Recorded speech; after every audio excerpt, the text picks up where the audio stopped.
Hello all, welcome to day 56 of sharing my mind voice while studying. இப்போ நம்ம வந்து audit of items of financial ஸ்டேட்மெண்ட்ஸில் intangible assets அப்படிங்கிறத பார்க்க போகிறோம். It is comprising of goodwill, brand, trademarks, computer softwares etcetera. ஓகேவா? அதாவது ஒரு இன்டான்ஜிபிள் அசெட்னா என்ன அப்படின்னா ஒரு ஐடென்டிஃபையபிள் நான் மானிட்டரி அசெட் அப்படின்னு சொல்கிறாங்க. இதில் என்ன சொல்ல வராங்க அப்படின்னா அந்த அசெட்டை வந்து நம்மளால் ஐடென்டிஃபை பண்ண முடியும், அது இருக்கிறதுனால தான் இது நடக்குது அப்படிங்கிற மாதிரி we can identify it and it is a non monetary asset. ஓகேவா? நமக்கு ஃபிசிக்கல் எக்ஸிஸ்டன்ஸ் இருந்தால் தான் நம்ம வந்து அதை காசு கொடுத்து வாங்குறது அந்த மாதிரிலாம் சொல்லுவோம். பட் இது வந்துட்டு நான் மானிட்டரி அசெட்டுன்னு சொல்கிறாங்க. பட் நான் மானிட்டரி அசெட்னா நம்ம அக்வயர்டு குட்வில் இதெல்லாம் நம்ம காசு கொடுத்து தானே வாங்குவோம். So let's go to ChatGPT again. What is meant by non-monetary asset?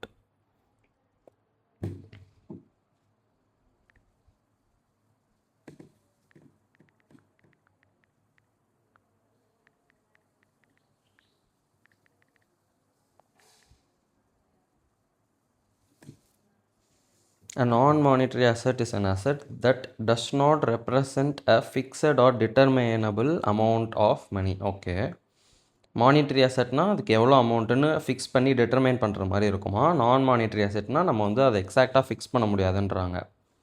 Okay, இப்போ மானிட்டரினா cash, bank balance, trade receivables, loan receivables இதெல்லாம் எக்ஸாம்பிள் சொல்கிறாங்க. நான் மானிட்டரிக்கு வந்துட்டு land, building, machinery, inventory, patent, trademark எல்லாமே சொல்கிறாங்க. பட் லேண்டு பில்டிங்லாம் டேஞ்சிபிள் தானே. சரி பார்ப்போம். In your definition of intangible assets இந்திய ஏஎஸ் சேஸ், இந்திய ஏஎஸ்ல ஆக்சுவலாக அது ஏஎஸ் தான். சரி, ஏதோ ஒன்று ஐடென்டிஃபையபிள் நான் மானிட்டரி அசெட் அப்படின்னு சொல்கிறப்ப it means an intangible asset like patent, trademark, copyright, licence etcetera is not simply a claim to receive rupees X. Okay, for example patent gives you a right to use, exploit an invention, not monetary asset. Okay, trade receivables 1 lakh அப்படிங்கிறப்ப gives you a right to receive 1 lakh, monetary asset. Nice, புரியுது. So நம்ம வந்து நம்மளோட understanding கரெக்டான்றதை check பண்ணிக்கலாம். So monetary asset can be sold or realised for money. But a non-monetary asset can only be used in the business but never be realized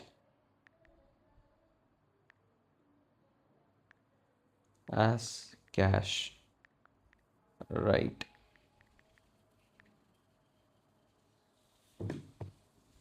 not quite. Okay, அப்போ நம்ம understanding correct கிடையாது. The first part is okay, but the second part is the important correction. Okay, the key distinction is not can it be sold for cash. Okay, non monetary asset வந்துட்டு கேஷுக்கும் விற்கலாம் அப்படின்றாங்க. அப்போ என்ன தான் நான் மானிட்டரினா சொல்ல வராங்க?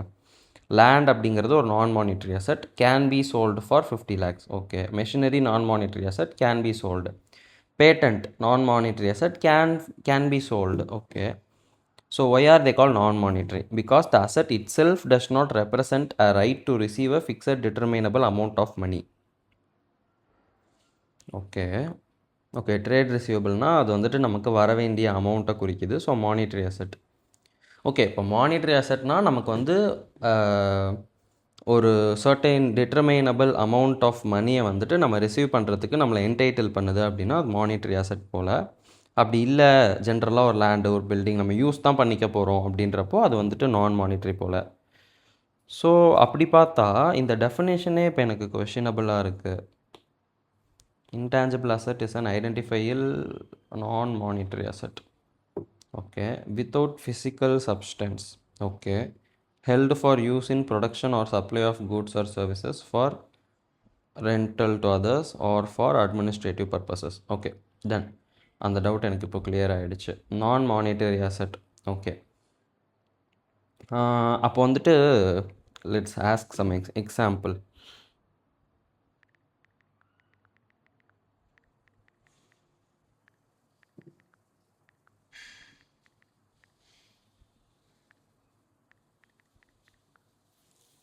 ம்.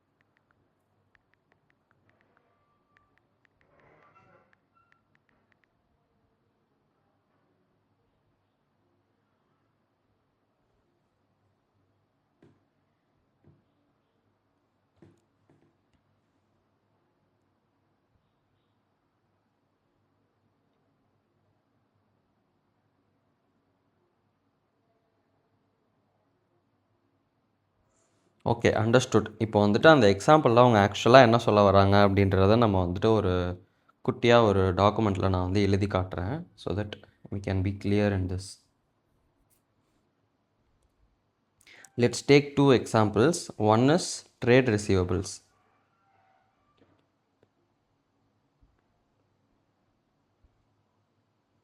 Other one is patent. இப்போ ட்ரேட் ரிசீவபிள்ஸும் கண்ணுக்கு தெரியாது, ஃபிசிக்கல் சப்ஸ்டன்ஸ் கிடையாது.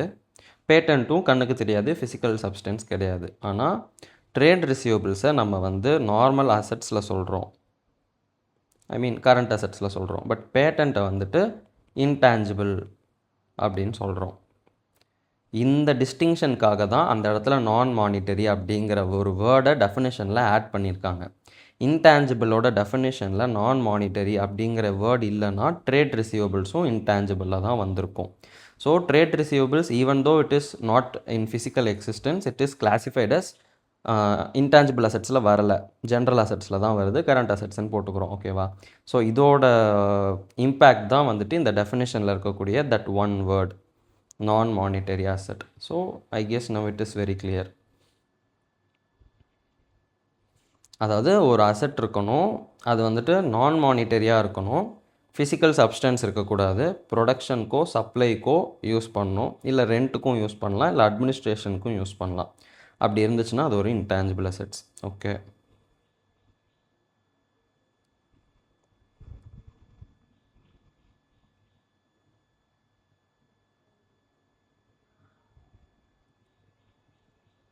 ஓகே. கம்பெனிஸ் வந்துட்டு ஃப்ரீக்வெண்ட்டாக அமௌண்ட் ஸ்பெண்ட் பண்ணுவாங்களாம். எதுக்கு அப்படின்னா, first of all acquiring some intangible asset, or developing some intangible asset, or maintaining some intangible asset, or enhancing some intangible assets. அதுக்கெலாம் எக்ஸாம்பிள்ஸ் கொடுத்துருக்காங்க. Scientific or technical knowledge, scientific or technical knowledge, design and implementation of new processes or systems, licences, intellectual property, market knowledge and trademarks including brand names and publishing titles. ஓகேவா? இதெல்லாம் தான் வந்து intangible அசட்ஸ்ன்னு சொல்கிறாங்க. இதுக்கெல்லாம் தான் வந்துட்டு enterprise வந்து அடிக்கடி அமௌண்ட் ஸ்பெண்ட் பண்ணுவாங்கன்னு சொல்கிறாங்க. குட்.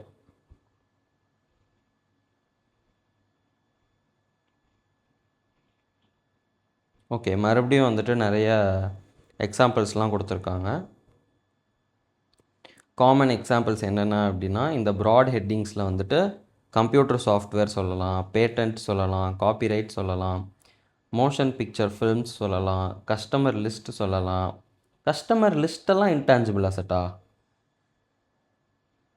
Okay, interesting. மார்ட்கேஜ் சொல்லலாம், மார்ட்கேஜ் சர்வீசிங் ரைட்ஸ் சொல்லலாம், ஃபிஷிங் லைசன்சஸ் சொல்லலாம், இம்போர்ட் கோட்டாஸ் சொல்லலாம், ஃப்ரான்ச்சைசிஸ் சொல்லலாம். ஓகே, ஃப்ரான்ச்சைசிஸ்லாம் வந்துட்டு இன்டான்ஜிபிள் அசட்ஸ்ன்னு சொல்கிறாங்க.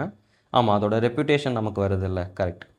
கஸ்டமர் ஆர் சப்ளையர் ரிலேஷன்ஷிப் சொல்லலாம், கஸ்டமர் லாயல்ட்டி சொல்லலாம், மார்க்கெட் ஷேர் சொல்லலாம், மார்க்கெட்டிங் ரைட் சொல்லலாம். Okay, good. இது எல்லாமே வந்து இன்டான்ஜிபிள் அசட்ஸோட எக்ஸாம்பிள்ஸ்.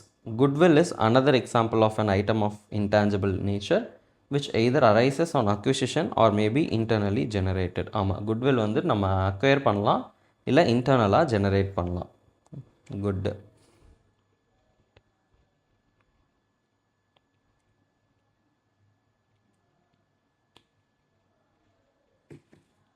இப்போ மேலே சொன்ன ஐட்டம்ஸில் எல்லாமே வந்து இன்டான்ஜிபிள் அசெட்ஸ் அப்படிங்கிற ஒரு டெஃபினேஷனுக்குள்ளே வராது அப்படிங்கிறாங்க. அது என்ன டெஃபினேஷன், என்ன க்ரைட்டீரியா அப்படின்னா, ஃபஸ்ட்டு ஐடென்டிஃபையபிலிட்டி இருக்கணும், கண்ட்ரோல் ஓவர் ரிசோர்ஸ் இருக்கணும், அப்புறம் வந்துட்டு expectation of future economic benefits இருக்கணும். நம்ம என்டிட்டிக்கு ஃப்யூச்சரில் எக்கனாமிக் பெனிஃபிட்ஸ் இருக்கணும். இது மூணும் இருந்தால் தான் அதை வந்து நம்ம அங்கே பிபிஇக்கு பார்த்தோம்ல, அதே கிளாசிஃபிகேஷன் தான் இங்கேயும் சொல்கிறாங்க. பட் அதை அப்படியே இன்டான்ஜிபிள் அசட்ஸ்க்காக சொல்கிறாங்க. ஓகேவா?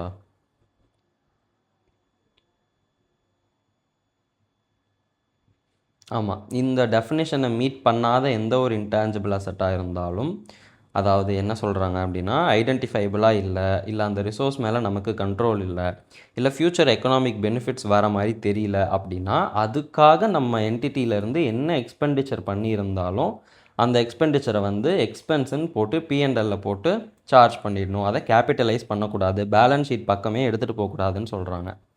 டன்னா, ஏன்னா அது அசட்டே இல்லை. அதுக்காக செலவு பண்ணால் தான் அசட்டில் கேபிட்டலைஸ் பண்ண முடியும். அசட்டே இல்லாத ஒரு விஷயத்துக்காக நம்ம செலவு பண்ணுறோம் அப்படின்னா அது எக்ஸ்பென்சஸில் தான் போடணும் அப்படின்றாங்க. Just logical. As per AS 26, intangible assets internally generated, அதாவது காசு கொடுத்து வாங்காமல் நம்மளே நம்மளோட உழைப்பால் ஜெனரேட் பண்ண இன்டர்னலி ஜெனரேட்டட் குட்வில் இருந்துச்சுன்னா அதை அசட்டாக ரெக்கக்னைஸே பண்ணக்கூடாது அப்படின்னு சொல்கிறாங்க. ஃபைன்.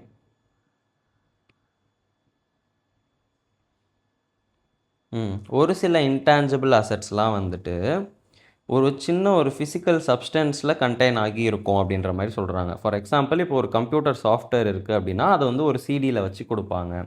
ஒரு லீகல் டாக்குமெண்டேஷன் இருக்குது அப்படின்னா அதாவது ஒரு லைசன்ஸோ ஒரு பேட்டன்ட்டோ இருக்குது அப்படின்னா அது வந்து ஒரு இன்டான்ஜிபிள் அசட் தான். பட் அதோட ஃபிசிக்கல் சப்ஸ்டன்ஸ் வந்துட்டு ஒரு லீகல் டாக்குமெண்டேஷனாக இருக்கும். லைக் இது வந்து இவங்களுக்கு தான் சொந்தம் அப்படிங்கிற மாதிரி. அந்த லைசன்ஸ் பேட்டன்ட் இன்டான்ஜிபிள் தான். பட் அது இருக்கிற இடம் வந்துட்டு ஒரு சின்ன ஃபிசிக்கல் சப்ஸ்டன்ஸ், அந்த ஒரு பேப்பரில் லீகல் டாக்குமெண்ட்டில் அது இருக்கும். கரெக்டாக? ஸோ ஒரு ஃபில்ம் அப்படின்னா அது வந்துட்டு ஒரு மோஷன் பிக்சர்ஸ் அப்படின்றாங்க. ஒரு மோஷன் பிக்சர்ஸ் அப்படிங்கிறது ஒரு இன்டான்ஜிபிள் அசெட். அதை வந்து ஒரு ஃபில்மில் தான் வச்சு கொடுப்பாங்க. ஃபில்ம் ரோல் இருக்கும்ல, அதில் வச்சு கொடுப்பாங்க. ஸோ இந்த இடத்துல வந்துட்டு அது இன்டான்ஜிபிள் அசெட்ஸ் தான், பட் இருந்தாலும் அதுக்கு ஃபிசிக்கல் சப்ஸ்டன்ஸ் குட்டியாக இருக்கும் அப்படின்றத சொல்கிறாங்க. அந்த ஃபிசிக்கல் சப்ஸ்டன்ஸோட காஸ்ட் வந்துட்டு ரொம்ப சிக்னிஃபிகண்ட்டாக இருக்காது, கம்மியாக தான் இருக்கும் அப்படின்னு சொல்கிறாங்க. அக்கார்டிங்லி அந்த ஃபிசிக்கல் சப்ஸ்டன்ஸ் இருக்குது இல்லையா, அது வந்துட்டு அதோட காஸ்ட் வந்து சிக்னிஃபிகண்ட்டாக இருக்காது.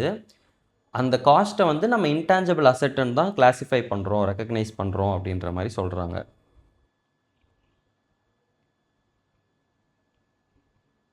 ஓகே, ஒரு சில கேசஸில் அடுத்து என்ன சொல்கிறாங்க அப்படின்னா, இப்போ ஃபஸ்ட்டு பார்த்தது இன்டான்ஜிபிள் அசெட்ஸ் மெயினாக இருக்கும், அதுக்குள்ளே குட்டியாக ஒரு ஃபிசிக்கல் சப்ஸ்டன்ஸ் இருக்கும், அதோட காஸ்ட் வந்து சிக்னிஃபிகண்ட்டாக இருக்காது. ஸோ டோட்டலாக எல்லாத்தையும் சேர்த்து இன்டான்ஜிபிள் அசெட்டுன்னு சொல்லி ஒரே ஐட்டமாக போட்டுருவோம். அடுத்தது செகண்ட் கேஸ் என்ன சொல்கிறாங்க அப்படின்னா, ஒரு சில இடத்துல டேஞ்சிபிள் இன்டான்ஜிபிள் எலமெண்ட்ஸ் ரெண்டுமே இருக்கும், அது வந்துட்டு இன்செப்பரபுளாக இருக்கும், அது ரெண்டுத்தையும் பிரித்தா வேலை செய்யாது, ரெண்டும் ஒன்றா தான் இருக்கணும் அப்படின்ற மாதிரி இருக்கும். அந்த இடத்துல எந்த எலமெண்ட் வந்து ப்ரிடாமினண்ட்டாக இருக்குது, டேஞ்சிபிளாக இன்டான்ஜிபிளாக அப்படிங்கிறதுக்கு நம்ம ஜட்ஜ்மெண்ட்டை வச்சு தான் நம்மளால் அதை கண்டுபிடிக்க முடியும் அப்படின்னு சொல்கிறாங்க. ஃபார் எக்ஸாம்பிள், கம்ப்யூட்டர் சாஃப்ட்வேர் இருக்குதுன்னு வச்சுக்கோங்களேன்.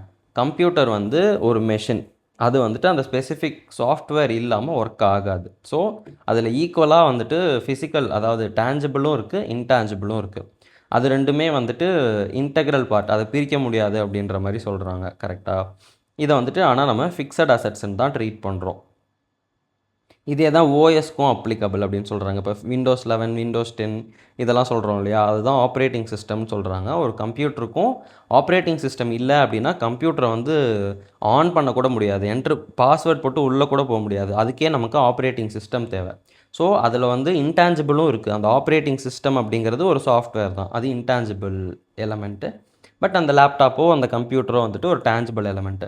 ஸோ நம்ம ஜட்ஜ்மெண்ட் படி இதை வந்து நம்ம ஃபிக்ஸட் அசெட்ஸில் தான் போடுறோம், விச் இஸ் டேஞ்சிபிள்.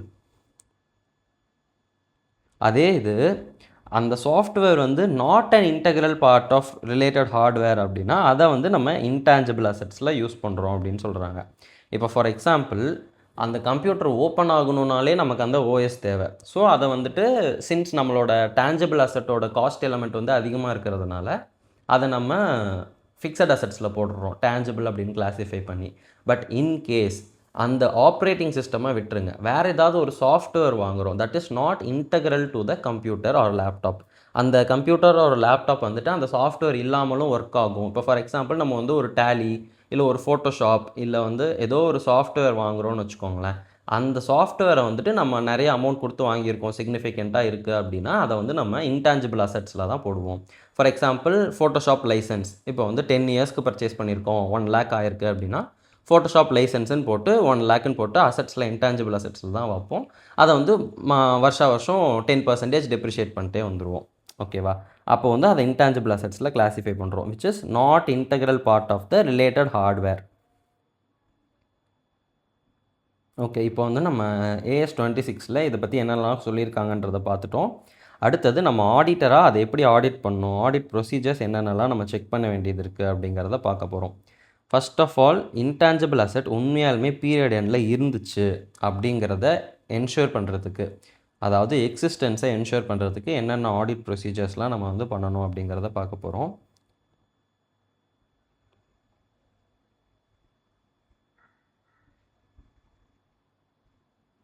ஓகே, இப்போ நம்ம வந்து ஃபிசிக்கலாக பிபிஇ பற்றி படிக்கிறப்ப என்ன பார்த்தோம், எக்ஸிஸ்டன்ஸுக்கு full and full physical verification மட்டும்தான் பார்த்தோம், கரெக்டாக? பட் சின்ஸ் இந்த இன்டான்ஜிபிள் அசட்டுக்கு வந்து ஃபிசிக்கலாக எக்ஸிஸ்டன்ஸ் இல்லை அப்படிங்கிறதுனால நம்ம வந்து அந்த பேப்பரை செக் பண்ணலாம் இல்லை அந்த சிடியை செக் பண்ணலான்னு சொல்கிறது வந்துட்டு நாட் அ குட் ஆப்ஷன். ஏன்னா அது வந்துட்டு அது யூஸ் ஆகாமல் கூட அவங்க சும்மா அதை வச்சுருக்கலாம். அதனால் இவங்க என்ன சொல்கிறாங்க, உண்மையாலுமே அந்த ப்ரொடக்ஷனுக்கோ சப்ளைக்கோ அது யூஸ் ஆகுதா, இல்லை ரெண்ட் கொடுக்கறதுக்கோ அது யூஸ் ஆகுதா அப்படின்றத பார்க்க சொல்கிறாங்க. ஸோ உண்மையாலுமே அவங்க ப்ரொடக்ஷனுக்கு, சப்ளைக்கு, இல்லை ஒருத்தங்களுக்கு ரெண்ட் கொடுக்கறதுக்கு ஆர் அட்மினிஸ்ட்ரேஷனுக்கு, இந்த 4 ரீசனில் ஏதாவது ஒரு ரீசனுக்கு அந்த இன்டான்ஜிபிள் அசட் யூஸ் ஆகுது, அதனால் அவங்களுக்கு ஃப்யூச்சர் எக்கனாமிக் பெனிஃபிட்ஸ் வருது, அது ஐடென்டிஃபையபிளாக இருக்குது, அது நான் மானிட்டரியாக இருக்குது அப்படிங்கிற பட்சத்தில் அது எக்ஸிஸ்ட் ஆகுதுன்னு அர்த்தம். அதை நம்ம செக் பண்ணணும் அப்படின்னு சொல்கிறாங்க. அதுக்கு என்ன எக்ஸாம்பிள் கொடுக்குறாங்கன்னா, ஒரு சாஃப்ட்வேர் எக்ஸிஸ்ட் ஆகுதா இல்லையா அப்படிங்கிறத எப்படி வெரிஃபை பண்ணலாம் அப்படின்னு ஃபஸ்ட் எக்ஸாம்பிள் கொடுக்குறாங்க. ஆடிட்டர் வந்து என்ன வெரிஃபை பண்ணணுன்னா, அந்த சாஃப்ட்வேர் அந்த என்டிட்டி வந்துட்டு அந்த சாஃப்ட்வேரை யூஸ் பண்ணுறாங்களா ஆக்டிவாக அப்படின்றத செக் பண்ண சொல்கிறாங்க. அதை செக் பண்ணுறதுக்காக ஆடிட்டர் என்ன பண்ணணுன்னா, அந்த sale of related services or goods இருக்கு இல்லையா, அது சம்மந்தமான சேல் இருக்கும்ல, அந்த குட்டோ இல்லை ஒரு சர்வீஸோ சேல் பண்ணுவாங்கள்ல, அதில் வந்து அந்த சாஃப்ட்வேர் எங்கே யூஸ் ஆகுது அப்படிங்கிறத நம்ம பார்க்கணும் அப்படின்னு சொல்கிறாங்க. இப்போ ஃபார் எக்ஸாம்பிள் ஃபோட்டோஷாப்பே வச்சுக்கலாமே, நான் வந்து 007 அந்த மாதிரி ஒரு கடை வச்சுருக்கேன். ஸோ வந்து ஒவ்வொருத்தங்க வரப்பவும் நான் வந்து அந்த வெட்டிங் சிடி, அவங்களோட பாஸ்போர்ட் சைஸ் ஃபோட்டோ எதுவாக இருந்தாலும் அவங்களுக்கு நான் அமௌண்ட் வாங்கிட்டு திருப்பி கொடுக்குறப்ப அதை வந்து நான் அந்த ஃபோட்டோஷாப்பில் போட்டு எடிட் பண்ணி தான் நான் கொடுக்குறேன் அப்படின்னு சொல்லுவேன். இப்போது இன்கேஸ் நான் இன்னொரு சாஃப்ட்வேரும் வச்சுருக்கேன் அப்படின்னா அது இங்கே யூஸ் ஆகாது, பட் ஸ்டாண்ட் பையில் இருக்கும். ஸோ அதையும் வந்துட்டு நம்ம ரெடி டு யூஸ், எனக்கு தேவைப்படுறப்ப நான் யூஸ் பண்ணிக்குவேன்ற மாதிரி சொல்லிக்கலாம். பட் சுத்தமாக எனக்கு யூஸே ஆகாத மாதிரி இப்போ GTA 5 வாங்கி வச்சுருக்கேன்னு வச்சுக்கோங்க, அது வந்து ஒரு கேமிங், அது வந்துட்டு இந்த ப்ராடக்ட்டுக்கும் அதுக்கும் சம்மந்தமே இல்லை, என்ன பண்ணாலும் GTA 5 வச்சு அந்த ப்ராடக்ட்டை என்ஹான்ஸ் பண்ண முடியாது. ஸோ இந்த மாதிரி இன்டான்ஜிபிள் அசட்ஸ்லாம் இருந்துச்சுன்னா இதை நீங்கள் பர்சனலில் வச்சுக்கோங்க, இது வந்துட்டு இன்டான்ஜிபிள் அசட் கிடையாது, பேலன்ஸ் ஷீட்லேருந்து தூக்குங்க அப்படின்றத ஆடிட்டர் வந்து அந்த சேலை செக் பண்ணாருன்னா கண்டுபிடிச்சிடலாம். ஸோ இப்போ ஒரு பர்சன் வராங்க, பாஸ்போர்ட் சைஸ் ஃபோட்டோ எடுக்கிறாங்க, ஆர் வெட்டிங் ஆல்பம் கொடுக்குறாங்க, அதை வந்து நம்ம அவுட்புட்டாக ஃபைனலாக அவங்களுக்கு கொடுக்குறோம், அதுக்கு கேஷ் வாங்கிக்கிறோம். இந்த டோட்டல் ப்ராசஸில் இந்த சாஃப்ட்வேர் எங்கே யூஸ் ஆகுது, இப்போ நான் அந்த ஃபோட்டோஷாப்பில் போட்டு அதை எடிட் பண்ணி எடுக்கிறேன் அப்படின்னா ஓகே அது யூஸ் ஆகுது, டிக் அடிச்சுட்டு நெக்ஸ்ட் போகலாம். அது இந்த ப்ராசஸில் எங்கேயுமே யூஸ் ஆகலை அப்படின்னா இது இன்டான்ஜிபிள் அசெட்டே இல்லை, உங்கள் பிஸ்னஸ்க்கு இது யூஸே ஆகலை, தூக்கிடுங்க அப்படின்ற மாதிரி சொல்லணும். இதுதான் வந்துட்டு எக்ஸிஸ்டன்ஸ்க்கு வெரிஃபை பண்ணுறது ஃபார் இன்டான்ஜிபிள் அசெட்ஸ். அடுத்து இன்னொரு எக்ஸாம்பிள் கொடுத்துருக்காங்க. ஓகே, இப்போ வந்துட்டு ஒரு டிசைனோ ஒரு ட்ராயிங்கோ இருக்குதுன்னு வச்சுக்கோங்களேன், அது எக்ஸிஸ்ட் ஆகுதா அப்படின்னு பார்க்குறப்ப ப்ரொடக்ஷன் டேட்டாவை வந்து ஆடிட்டர் வந்து வெரிஃபை பண்ணணும் அப்படின்னு சொல்கிறாங்க. இப்போ ஃபார் எக்ஸாம்பிள் நான் வந்து ஒரு பொம்மை கடை வச்சுருக்கேன்னு வச்சுக்கோங்களேன், ஒரு டாய் ஃபேக்ட்ரி வச்சுருக்கேன், அந்த டாயோட டிசைன் வந்துட்டு என்னோட இன்டான்ஜிபிள் அசெட். நான் கஷ்டப்பட்டு ரிசர்ச் அண்ட் டெவலப்மெண்ட்லாம் பண்ணி ஓகே இந்த மாதிரியே ரெடி பண்ணால் யூசர்ஸ்க்கு பிடிக்குது, ஸோ இப்படி இந்த டிசைனில் நம்ம ரெடி பண்ணலாம் அப்படின்னு சொல்லிட்டு ஒரு டிசைனோ ஒரு ட்ராயிங்கோ வச்சுருக்கேன்னு வச்சுக்கோங்களேன். ஸோ அந்த ப்ரொடக்ஷன் டேட்டாவை நம்ம எடுக்கணும். ஒரு டாயோட ரா மெட்டீரியல் நான் வாங்கி அதை ஃபேக்ட்ரிக்கு அனுப்பி ஃபுல்லாக ப்ரொடியூஸ் பண்ணி ஃபைனலாக ஃபினிஷ்டு குட்ஸாக மாறி அதை நான் சேல் பண்ணுற ப்ராசஸ் இருக்கு இல்லையா, இந்த ப்ராசஸில் எங்கேயாவது நான் அந்த டிசைனையோ அந்த ட்ராயிங்கையோ ப்ராப்பராக யூஸ் பண்ணுறேனா அப்படின்றத செக் பண்ண சொல்கிறாங்க. ஸோ அந்த மாதிரி இருந்தது அப்படின்னா ஓகே ஃபைன், அந்த ட்ராயிங்கையோ டிசைனையோ நீங்கள் யூஸ் பண்ணி அதை வச்சு தான் நீங்கள் வந்து ப்ராடக்ட்ஸ் எல்லாம் ரெடி பண்ணுறீங்க. ஸோ அது உங்களோட அசெட் அப்படின்னு சொல்லலாம்.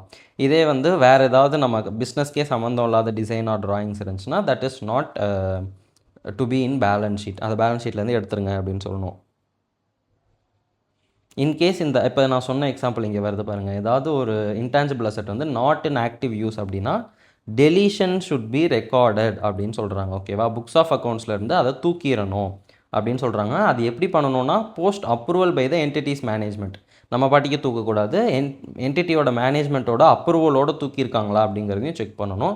அண்ட் எந்த டேட்டில் அதை நம்ம தூக்கணுமோ அந்த டேட்லேருந்து அதோட அமார்டைசேஷன் சார்ஜ் வந்து இருக்கக்கூடாது. பிகாஸ் அசட்டே இல்லைனா அமார்டைசேஷனும் இருக்கக்கூடாது அப்படின்றாங்க. ஸோ எக்ஸிஸ்டன்ஸ்க்கு இவ்வளோ தான் கொடுத்துருக்காங்க. Very very simple.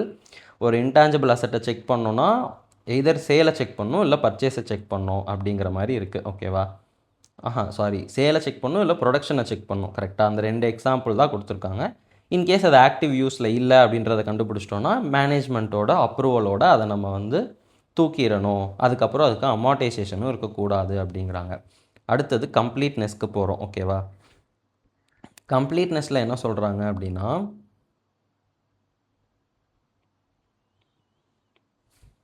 ஓகே எல்லா அடிஷன்ஸ் இன்டான்ஜிபிள் அசட்ஸில் இருந்த எல்லா அடிஷன்ஸ் டியூரிங் தட் பீரியட் எல்லாமே வந்துட்டு ஃபினான்ஷியல் ஸ்டேட்மெண்ட்ஸில் அப்ராப்ரியேட்டாக ரெக்கார்ட் பண்ணியாச்சு, கம்ப்ளீட்டாக ரெக்கார்ட் பண்ணியாச்சு அப்படிங்கிறத சொல்கிறது தான் கம்ப்ளீட்னஸ். ஓகேவா, எதையுமே நாங்கள் விடலை அப்படின்னு சொல்கிறாங்க.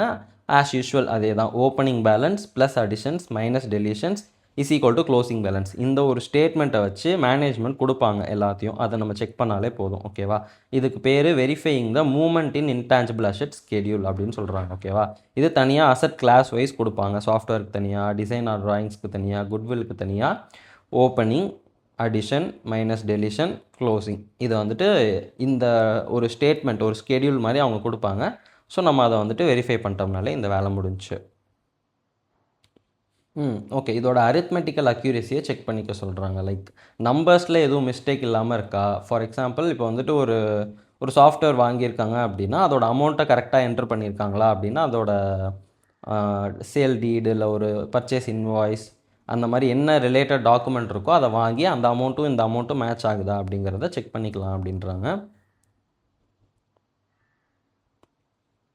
ஓகே, இப்போ அந்த நம்ம ஆடிட் பண்ணுற டைம் பீரியடில் ஏதாவது அடிஷன்ஸ் நடந்திருக்கு அப்படின்னா அந்த அடிஷன்ஸோட லிஸ்ட்டை வாங்கிக்கோங்க அப்படின்றாங்க மேனேஜ்மெண்ட் கிட்ட இருந்து.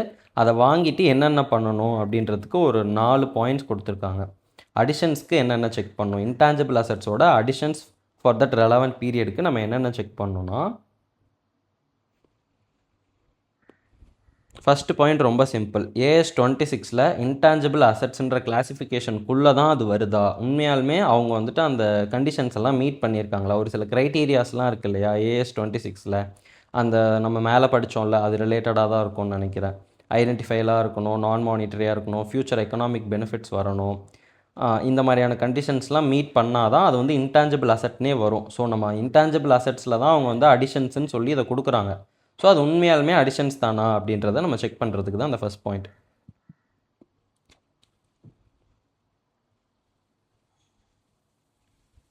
ஆக்சுவலாக இது எல்லாமே பிபிஇலேருந்து அப்படியே காப்பி பேஸ்ட் பண்ண மாதிரி இருக்குது. ஸோ வந்துட்டு இதை நான் ஆல்ரெடி படிச்சிருக்கேன். No intangible asset arising from research பார்ட்டில் இருக்க எந்த ஒரு காஸ்ட் எலமெண்ட்டையும் நம்ம வந்து கேபிட்டலைஸ் பண்ணக்கூடாது. ஓகேவா, இன்டர்னல் ப்ராஜெக்டில் இருக்க ரிசர்ச் ஃபேஸாக இருந்தாலும் சரி இல்லை ரிசர்ச்சாகவே இருந்தாலும் சரி அது ஒரு இன்டான்ஜிபிள் அசெட்டுன்னு நம்ம வந்து ரெக்கக்னைஸ் பண்ணக்கூடாது. பிகாஸ் அதோட ஃப்யூச்சர் எக்கனாமிக் பெனிஃபிட் நமக்கு இன்னும் ஷுவராக தெரியாது. ஸோ இப்போ தான் அது ரிசர்ச்சே பண்ணிகிட்ருக்காங்கன்றப்ப அது எக்ஸ்பென்சஸாக P&L தான் சார்ஜ் பண்ணணும் அப்படின்றது தான் சொல்கிறாங்க. இதை தான் நம்ம ChatGPT கேட்டு பிபிஇக்கு புரிஞ்சுக்கிட்ட ஒரு எக்ஸ்ப்ளனேஷன். கரெக்டாக?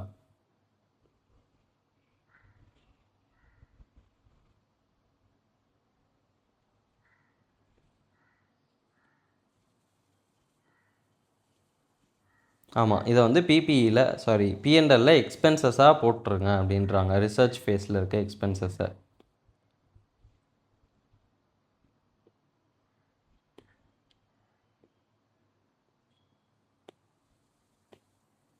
ஓகே, இப்போ வந்துட்டு ரிசர்ச் முடிஞ்சு அந்த ரிசர்ச்சோட ரிசல்ட்டாக ஒரு இன்டான்ஜிபிள் அசெட் க்ரியேட் ஆகுதுன்னு வச்சுக்கோங்களேன், அதோட சர்டிஃபிகேட்டையோ இல்லை ரிப்போர்ட்டையோ இல்லை அது மாதிரி இருக்க சிமிலர் டாக்குமெண்டேஷனையோ நம்ம வாங்கி செக் பண்ணணும்னு சொல்கிறாங்க. எதுக்கு அப்படின்னா, எந்த டேட்டில் அதை அவங்க யூஸ் பண்ண ஆரம்பிச்சிருக்காங்க, எந்த டேட்டில் வந்துட்டு அவங்க வந்துட்டு அதை கமென்ஸ்மெண்ட் பண்ணியிருக்காங்க, commercial production R economic use வந்துட்டு எப்போ ஆரம்பிச்சிருக்காங்க அப்படிங்கிறத நம்ம பார்க்கணுன்னு சொல்கிறாங்க. ஓகேவா?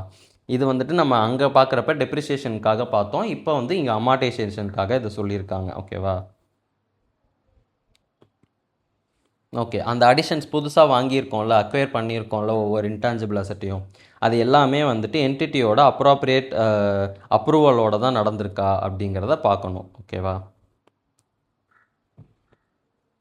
ஓகே, அங்கே பார்த்தா அதே பாயிண்ட் தான் இங்கேயும் கொடுத்துருக்காங்க. Inviting competitive quotations, proper tenders, இதெல்லாம் வந்துட்டு இன்டர்னல் ப்ராசஸஸ் அப்படின்னு சொல்லி நம்ம பார்த்தோம். கரெக்டாக? இது வந்துட்டு உண்மையாலுமே நார்மலாக ஜென்யூனாக ட்ரான்சாக்ஷன்ஸ் பண்ணுறப்ப இல்லை ஒரு பர்ச்சேஸ் பண்ணுறப்ப இதெல்லாம் நடக்கக்கூடிய ஒரு விஷயம். எங்கே சீப்பாக கிடைக்குதுன்னு பார்க்குறது, காம்படிட்டிவ் கொட்டேஷன்ஸ் கேட்குறது, டெண்டர் விட்டு யார் அதிகமாக கோட் பண்ணுறாங்களோ அவங்களுக்கு சேல் பண்ணுறது. ஓகேவா? இதெல்லாம் இன்டர்னல் ப்ராசஸஸ் அவங்க கரெக்டாக பண்ணி தான் இதை அக்வயர் பண்ணியிருக்காங்களா அப்படின்றத பார்க்கணும். ஓகேவா? இதை சாம்பிள் பேசிஸில் பார்க்கலாம், அதோட டாக்குமெண்ட்ஸ் எடுத்து பார்க்கலாம் அப்படின்ற மாதிரி சொல்கிறாங்க. ஓகே, இதெல்லாமே வந்துட்டு அடிஷன்ஸ்க்கு சொல்லப்பட்ட 4 பாயிண்ட்ஸ். ஓகேவா? அடிஷன்ஸ் என்னென்ன நடந்துச்சு, அதோட லிஸ்ட் கொடுங்க அப்படின்னு கேட்டு அதில் இருக்க சாம்பிள்ஸ் எடுத்து இந்த 4 பாயிண்ட்டையும் செக் பண்ணணும். அடுத்தது என்ன சொல்கிறாங்க அப்படின்னா, டெலீஷன்ஸை பற்றி சொல்கிறாங்க. ஸோ எப்போவுமே வந்துட்டு கம்ப்ளீட்னஸில் தான் அடிஷன் டெலீஷன்ஸ்லாம் வருது, அதை ஞாபகம் வச்சுக்கணும். ஓகேவா? ஃபஸ்ட்டு பாயிண்ட் அதே தான் இருக்குது. டெலிஷன்ஸ் ஏதாவது பண்ணியிருக்காங்க அப்படின்னா மேனேஜ்மெண்ட் கிட்ட போயிட்டு பேசி நம்ம அண்டர்ஸ்டாண்ட் பண்ணிக்க வேண்டிய விஷயம் என்னென்னா, எதனால் இவங்க அதை டெலீட் பண்ணியிருக்காங்க, ஒரு ரீசன் அண்ட் ரேஷ்னேல் இருக்கா அப்படின்றத கேட்கணும். பிபிஇக்கு ஒரு எக்ஸாம்பிள் கொடுத்துருந்தாங்க, பட் அந்த எக்ஸாம்பிள் இங்கே இல்லை. பட் இருந்தாலும் நான் சொல்லுவேன். என்ன அப்படின்னா, ஒரு மெஷினரி இருக்குது, அந்த மெஷினரி வீணாக போயிடுச்சு, இனிமேல் அதை யூஸ் பண்ணுறதுக்கு அது ஃபிட் கிடையாது. ஸோ நாங்கள் புதுசாக அதே மாதிரி ஒரு மெஷினரி வாங்கியிருக்கோம், அதனால் இந்த பழைய மெஷினரியை நாங்கள் டெலீட் பண்ணிட்டோம் அப்படின்னு சொன்னாங்கன்னா, which is a reasonable reason, கரெக்டான ஒரு ரீசன் அப்படின்னு சொல்லிட்டு நெக்ஸ்ட் போயிடலாம் அப்படின்றத நம்ம அங்கே கொடுத்துருப்பாங்க, நம்ம பார்த்தோம். அதே மாதிரி தான் இங்கேயும். ஓகேவா?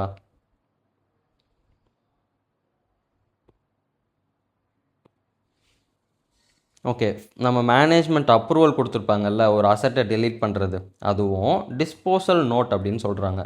அதை எப்படி டிஸ்போஸ் பண்ணாங்க அப்படிங்கிறதையும் including authoring disposal of the அசட்டா, ஆத்தரைசிங்னு நினைக்கிறேன். இது ஸ்பெல்லிங் மிஸ்டேக்கா இல்லை நான் தான் தப்பாக புரிஞ்சுக்கிறேன்னா? Let's go to ChatGPT.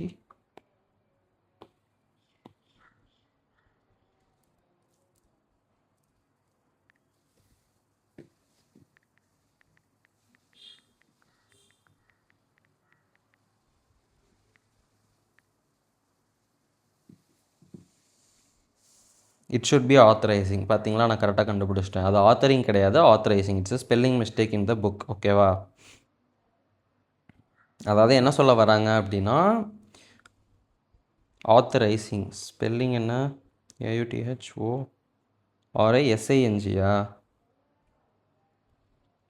ஆமாம், எஸ்ஐ மட்டும் மிஸ் ஆகிடுச்சு, அந்த எஸ்ஐ ஆட் பண்ணிட்டா ஸ்பெல்லிங் கரெக்டு.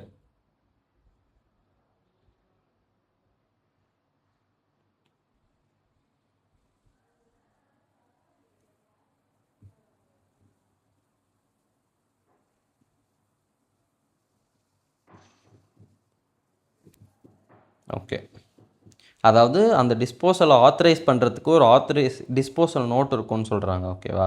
அதையும் வாங்கி நம்ம செக் பண்ணணும்னு சொல்கிறாங்க. மேனேஜ்மெண்ட் அப்ரூவலையும் அந்த டிஸ்போசல் நோட்டையும் வாங்கி வெரிஃபை பண்ணுங்கள், அதுபடி தான் அவங்க டிஸ்போஸ் பண்ணியிருக்காங்களா அப்படின்ட்டு. டிஸ்கார்டட் அசட் ஏதாவது இருந்துச்சு அப்படின்னா அதை எப்படி சேல் பண்ணியிருக்காங்க, என்ன ப்ராசஸ் ஃபாலோ பண்ணி அதை சேல் பண்ணாங்கன்றதை வெரிஃபை பண்ண சொல்கிறாங்க. இதுக்கும் காம்படிட்டிவ் கோட்ஸ் கேட்டாங்களா, டெண்டர் கேட்டாங்களா, எந்த பேசிஸில் அந்த சேல்ஸோட ப்ரொசீட்ஸை வந்து இவங்க கேல்குலேட் பண்ணியிருக்காங்க, இது எல்லாத்தையும் நம்ம வந்து இதோட ப்ராசஸஸ் எல்லாம் வெரிஃபை பண்ணணும் அப்படின்னு சொல்கிறாங்க.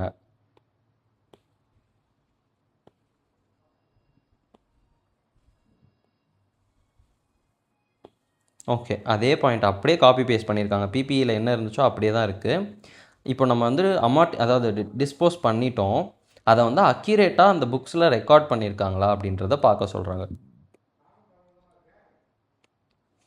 அதோட ஒரிஜினல் காஸ்ட்டு, அந்த டெலீட் பண்ண டேட் வரைக்கும் இருக்கக்கூடிய அக்குமுலேட்டட் அமார்டைசேஷன். அங்கே டெப்ரிசியேஷன் பார்த்தோம், இங்கே அமார்டைசேஷன். ஸோ இப்போ ஃபார் எக்ஸாம்பிள் இந்த டேட்டில் நம்ம பர்ச்சேஸ் பண்ணியிருக்கோம், ஒரு 10 lakhsக்கு வாங்கியிருக்கோம்னு வச்சுக்கோங்க. அதுக்கப்புறம் வந்துட்டு இயர்லி 1 lakh வந்து நம்ம அமார்டைசேஷன் போட்டே வந்திருக்கோம். 2 years கழித்து நம்ம வந்துட்டு அதை டிஸ்கார்ட் பண்ணுறோன்னு வச்சுக்கோங்க. ஸோ இப்போ வந்து அது 8 lakhsன்னு தான் நம்ம புக்ஸில் இருந்துச்சா, அதை நம்ம எவ்வளோக்கு விற்றோம், இப்போ ப்ராஃபிட்க்கு விற்றுருக்கோம், 10 lakhsக்கு விற்றுட்டோம் அப்படின்னா அந்த 2 lakhsை வந்து P&Lல profit on sale of intangible அசட்டுன்னு சொல்லி போட்டிருக்காமா, இந்த இந்த கேல்குலேஷன்ஸ், இந்த புக் என்ட்ரிஸ் எல்லாமே அவங்க கரெக்டாக போட்டிருக்காங்களா, அந்த டெலீட் பண்ண அசட்டோட அக்கௌண்டிங் என்ட்ரிஸ் எல்லாமே நம்ம ஃபினான்ஷியல் ஸ்டேட்மெண்ட்ஸில் வந்துருச்சா அப்படிங்கிறத செக் பண்ண சொல்கிறாங்க. அவ்வளோதான் கம்ப்ளீட்னஸ். ஓகேவா? அடிஷனையும் டெலிஷனையும் செக் பண்ணாலே கம்ப்ளீட்னஸ் வந்துடும். Opening balance, closing balance R depend on additions and deletions. கரெக்டாக ஓப்பனிங் வந்து போன வருஷத்தோட ஸ்டேட்மெண்ட்ஸ்லேயே பார்த்தா தெரியும். க்ளோசிங் வந்துட்டு இந்த அடிஷன் டெலிஷன் கரெக்டாக செக் பண்ணிட்டோம்னாலே வந்துடும். So completeness is all about addition and deletions அப்படின்னு ஞாபகம் வச்சுக்கலாம். ஓகேவா? அடுத்தது வேல்யூவேஷன். இன்டான்ஜிபிள் அசட்ஸை அப்ராப்ரியேட்டாக வேல்யூ பண்ணியிருக்காங்களா, generally accepted accounting policies and practices படி அப்படின்றத செக் பண்ண போகிறோம். ஓகேவா?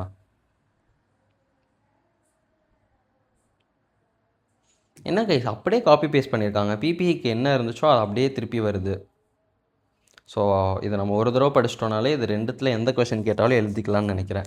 ஸோ இதை நம்ம படிக்கவே தேவையில்ல, ஆல்ரெடி நமக்கு தெரியும் கரெக்டாக. இன்டான்ஜிபிள் அசட்டாக இருந்தாலும் சரி, பிபிஆர் இருந்தாலும் சரி, நம்மளோட வேல்யூ ஏன் டிமினிஷ் ஆகுது அதோடது அப்படின்னா நம்ம என்ன நினைப்போம், இட் இஸ் எ காமன் அண்டர்ஸ்டாண்டிங்னு சொல்லி அங்கே கொடுத்துருந்தாங்க. பட் இங்கே அந்த வேர்டை காணோம்.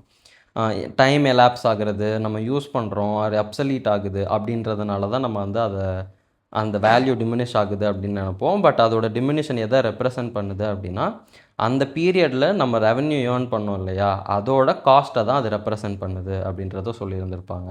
இந்த காஸ்ட்டை வந்து நம்ம அமார்டைசேஷன் அப்படின்ற ஒரு ஃபார்மில் அக்கௌண்ட்ஸில் ப்ராஃபிட் அண்ட் லாஸில் சார்ஜ் பண்ணலை அப்படின்னா இன்டான்ஜிபிள் அசட்டோட இது வந்துட்டு ஹையராக காட்டும் அப்படின்றத சொல்கிறாங்க. இதில் ஆடிட்டர்ஸ் என்ன பண்ணணும் அப்படின்றத சொல்கிறேன். ஃபஸ்ட்டு வந்துட்டு ப்ரொவிஷன்ஸ் கொடுத்துட்டாங்க, like what is to be done அப்படின்றத கொடுத்துட்டாங்க. அடுத்தது ஆடிட்டர் அதில் என்ன பண்ணணும் அப்படிங்கிறத கொடுக்குறாங்க. ஓகேவா?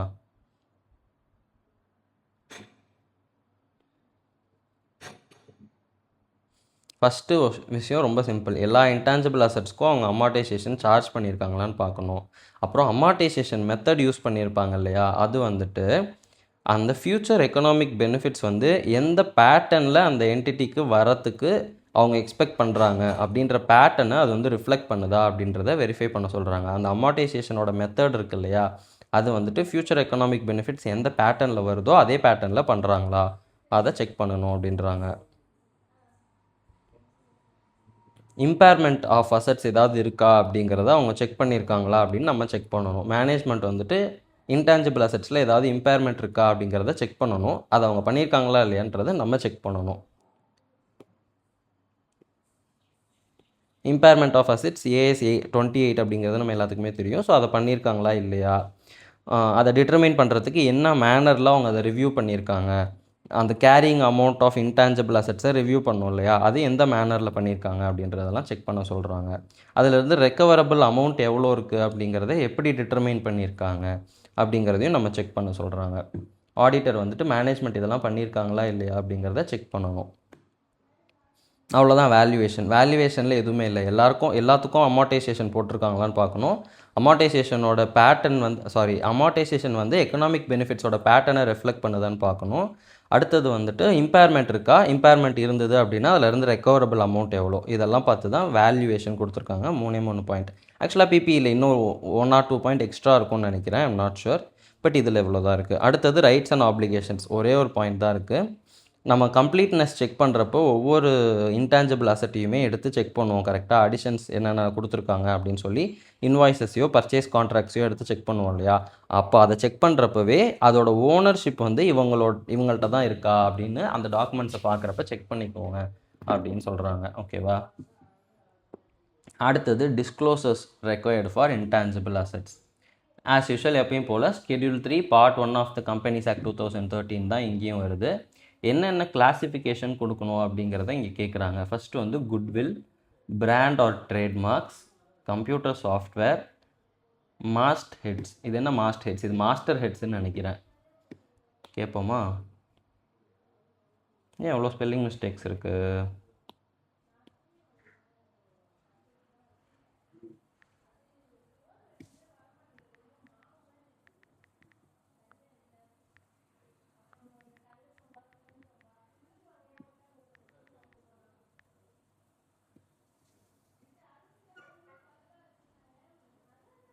ஓ, மாஸ்ட் ஹெட்ஸ்னு ஒரு வேர்டு இருக்காட்டுக்கு கைஸ், நான் தான் தப்பாக புரிஞ்சுக்கிட்டேன்.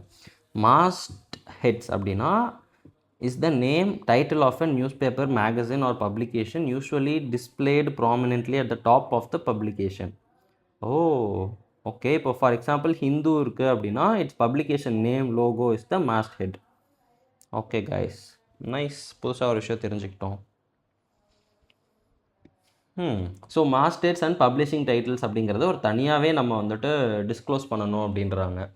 அடுத்தது மைனிங் ரைட்ஸ் எதாக இருந்தால் அதை தனியாக காட்டணும். Copyrights and patents and other intellectual property rights, services and operating rights, என்ன ரைட்ஸ் இருந்தாலும் அதை தனியாக காட்டணும். Recipe, formula, model, design, prototypes இதெல்லாமே வந்துட்டு தனியாக காட்டணும். இதுக்குள்ளே தான் ட்ராயிங்கும் வரும்னு நினைக்கிறேன். அடுத்தது licences and franchise. Wait a minute, நான் லைசன்ஸ் ஆல்ரெடி எங்கேயோ பார்த்த மாதிரி இல்லை. ஓகே, அதர்ஸ் வேறு ஏதாவது இருந்துச்சுன்னா அதோட நேச்சரை ஸ்பெசிஃபை பண்ணணும். இதெல்லாம் தான் வந்துட்டு இன்டான்ஜிபிள் அசட்ஸில் இருக்கக்கூடிய கிளாசிஃபிகேஷன்ஸ். இதை மெமரி பண்ணிக்கணும், எக்ஸாமில் கேட்டால் எழுதுகிற அளவுக்கு தெரியணும். அடுத்தது ரெக்கன்சைல் பண்ண சொல்கிறாங்க. எதையும் அப்படின்னா gross and net carrying amount of each class of assets at the beginning and end of the reporting period, showing additions, disposals, acquisitions through business combinations, amount of change due to revaluations, if change is 10% or more in the aggregate of the net carrying value of each class of intangible assets, and other adjustments and related depreciation and impairment losses or reversal shall be disclosed separately. I guess இதை வந்து அவங்க அப்படியே வந்து பிபிஇலேருந்து copy paste பண்ணிட்டாங்கன்னு நினைக்கிறேன். டெப்ரிசியேஷன்ற வேர்டே இங்கே வரக்கூடாது, amortisation தான் வரணும். பிபிஇலேருந்து காப்பி பேஸ்ட் பண்ணிட்டாங்கன்னு நினைக்கிறேன். சாட் ஜிபிடிட்ட கேட்போம்.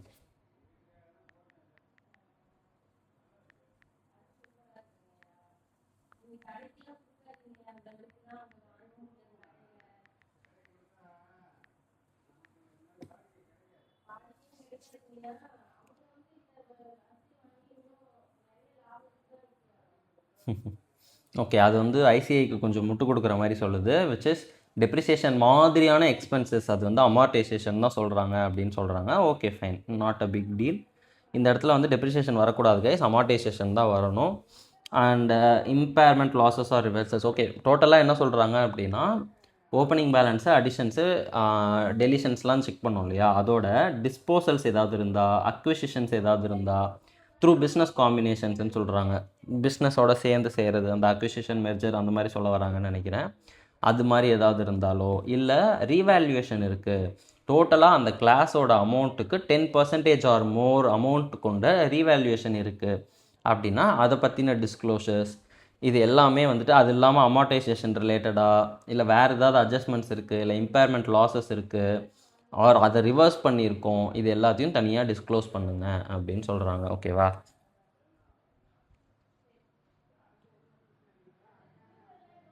ஓகே, இப்போ நம்ம கேபிட்டலை ரெடியூஸ் பண்ணுறதுக்காகவோ, ஒரு அசட்டை ரீவேல்யூ பண்ணுறதுக்காகவோ ஒரு அமௌண்ட்டை ரைட் ஆஃப் பண்ணுறோம் ஆர் ஆட் பண்ணுறோம் அப்படின்ற பட்சத்தில், அதுக்கப்புறமா நம்ம ப்ரிப்பேர் பண்ணுற எல்லா பேலன்ஸ் ஷீட்லேயுமே வந்துட்டு அந்த ரைட் ஆஃப் பண்ணப்பட்ட ஆர் ஆட் பண்ணப்பட்ட புது வேல்யூ தான் வந்துட்டு நம்ம வந்து அதை காட்டணும் அப்படின்ற மாதிரி சொல்கிறாங்க. ஓகேவா? அப்புறம் அது வந்து ஒரு நோட் மாதிரி கொடுத்து, இந்த அமௌண்ட்டை வந்து நாங்கள் இப்படி இன்க்ரீஸ் பண்ணியிருக்கோம் ஆர் டிக்ரீஸ் பண்ணியிருக்கோம் அப்படிங்கிறத கொடுத்து, அடுத்த 5 இயர்ஸ்க்கு வந்து நம்ம அதை காட்டிக்கிட்டே இருக்கணும். அந்த நோட் வந்து பேலன்ஸ் ஷீட்டில் ஃபார் இந்த நெக்ஸ்ட் 5 இயர்ஸ் இருந்துக்கிட்டே இருக்கணும் எப்போவுமே. இந்த மாதிரி நாங்கள் ரெடியூஸ் பண்ணியிருக்கோம், இன்க்ரீஸ் பண்ணியிருக்கோன்ற அந்த ஃபேக்டை வந்துட்டு நோட்டாக டிஸ்க்ளோஸ் பண்ணணும் ஃபார் த நெக்ஸ்ட் 5 இயர்ஸ் அப்படின்னு சொல்கிறாங்க. அவ்வளோதான் டிஸ்க்ளோசர்ஸ் ஃபார் இன்டான்ஜிபிள் அசெட்ஸ். ஓகேவா? அடுத்தது அடிஷ்னல் ரெகுலேட்டரி இன்ஃபர்மேஷன் அப்படின்ற மாதிரி சொல்கிறாங்க. அதில் என்னென்னலாம் வந்து நம்ம காட்டணும் அப்படின்னு பார்த்தோம்னா, இன்டான்ஜிபிள் அசெட்ஸ் அண்டர் டெவலப்மெண்ட். நம்ம வந்து கேபிட்டல் ஒர்க் இன் ப்ராக்ரஸ் அப்படின்னு பார்த்துருப்போம் பிபிஇயில், அதை அப்படியே பேர் மாற்றி இன்டான்ஜிபிள் அசெட்ஸ் அண்டர் டெவலப்மெண்ட் அப்படின்னு கொடுத்துருக்காங்க. அதே ஃபார்மேட் தான். இன் ப்ராக்ரஸ் தனியாக, டெம்பரவரிலி சஸ்பெண்டட் தனியாக, less than 1 year, 1 to 2 year, 2 to 3 year, more than 3 years total. ஓகேவா? அடுத்தது வந்துட்டு இது வந்துட்டு ஃபஸ்ட் திங் எதுக்குள்ளே அப்படின்னா நம்ம எக்ஸ்பெக்டட் டைமுக்கும் ஆக்சுவலாக இப்போ எவ்வளோ நாள் ஆயிருக்கும் அப்படின்றதுக்கும் எக்ஸ்பெக்டட் டைம் அதிகமாக இருந்து ஆக்சுவல் டேஸ் வந்து கம்மியாக இருந்தால் ஃபஸ்ட்டு ஏஜிங் ஷெடியூலில் வரும். ஃபார் எக்ஸாம்பிள் 5 இயர்ஸில் இந்த ரிசர்ச் வந்து எண்ட் ஆகிடும் அப்படின்னு நம்ம நினச்சிருப்போம். பட் இப்போ 3 இயர்ஸ் தான் ஆயிருக்கு. ஸோ அது வந்துட்டு அண்டர் டெவலப்மெண்ட்டில் இருக்குது அப்படின்னா பிரச்சனை இல்லை. 5 இயர்ஸ் எக்ஸ்பெக்ட் பண்ணோம், இப்போ தான் 3 இயர்ஸ் ஆயிருக்கு, நம்ம எக்ஸ்பெக்ட் பண்ண டைம் முடிய இன்னும் 2 இயர்ஸ் இருக்குது. ஸோ இது வித்தின் டியூ டேட்டில் தான் இருக்குது அப்படின்னா ஃபஸ்ட்டு ஸ்கெடியூலில் வரும். இது நம்ம எக்ஸ்பெக்டட் டைமை விட தாண்டி போயிட்டுருக்கு, ஆனால் இன்னும் முடிக்கல, நம்ம 5 இயர்ஸ் எக்ஸ்பெக்ட் பண்ணோம், ஆல்ரெடி 8 இயர்ஸ் ஆகிடுச்சு, இன்னும் டெவலப்மெண்ட்டில் தான் இருக்குது, முடிச்சப்பாடு இல்லை அப்படின்னா செகண்ட் ஸ்கெடியூலில் வரும். ஓகேவா? அதில் என்ன சொல்கிறாங்க அப்படின்னா இன்னும் எவ்வளோ நாளில் நம்ம முடிக்க போகிறோம் அப்படின்றத ஃப்யூச்சராக ப்ரொஜெக்ட் பண்ணி சொல்கிறாங்க. இன்னும் லெஸ் தென் 1 இயரில் நான் முடிச்சிடுவேன், இல்லை இன்னும் 1 or 2 இயர்ஸ்க்குள்ளே முடிச்சிடுவேன், இல்லை 2 or 3 இயர்ஸ்க்குள்ளே முடிச்சிடுவேன், இல்லை இன்னும் 3 இயர்ஸ்க்கு மேலே ஆகும் அப்படின்ற மாதிரி இந்த ஸ்கெடியூலில் வந்துட்டு அவங்க அதை நம்மளை டிஸ்க்ளோஸ் பண்ண சொல்கிறாங்க. ஓகேவா? எவ்வளோதாங்க is intangible assets. See you in the next video. Spread positivity.